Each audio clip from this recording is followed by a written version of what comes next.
Happy Thursday. Today we're in Colossians 2, looking back to Genesis 12 in order to understand it. We've been talking about covenants, headed towards a bigger point to be made tomorrow. And I just noted that covenants are these agreements that get formed primarily in the Old Testament that govern the relationship between God and man. Genesis 12 is the Abrahamic covenant. It's a particularly big covenant. The covenants that follow, Moses, David, and the New Covenant all point back to it. Genesis 12 says, this is the Lord speaking to Abram, "Leave your country, your people, your father's household, and go to the land I will show you. I will make you into a great nation. I will bless you. I will make your name great. And you will be a blessing. I will bless those who bless you, and whoever curses you, I will curse, and all the peoples of the earth will be blessed through you." This is the Abrahamic covenant, and basically God says, you go, leave your people and go here, and I'm going to give you land, I'm going to give you descendants, I'm going to bless the whole world through you. So, that's the deal. 10 years later, God has not fulfilled his promise. Abraham has done what Abraham was supposed to do. Genesis 15, Abraham comes back to God and says, okay, I'm not getting any younger.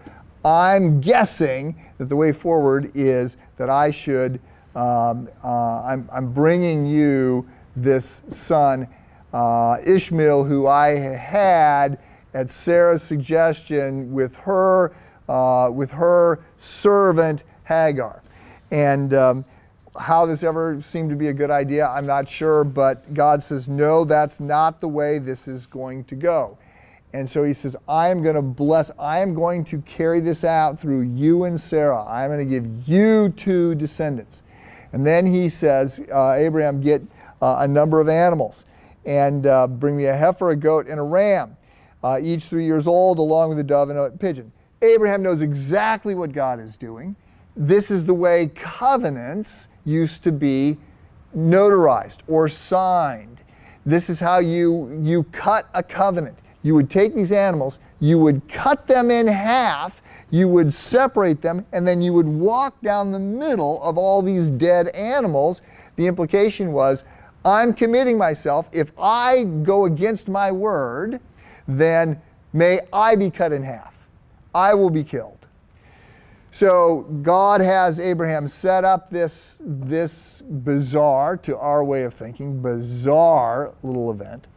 And then, much to everybody's surprise, certainly to Abraham's, but much to the surprise of anybody that's going to read this, what happens then is that instead of having Abraham walk through that, God puts Abraham in a deep sleep, and then God shows up and walks through the animals that have been cut in half. By the way, this is why you guys sometimes talk about got to cut a contract. It's because this is the symbolism behind it. So here's the point today. What I want you to understand is this is what God is doing for you. Right? We are in a covenant with God.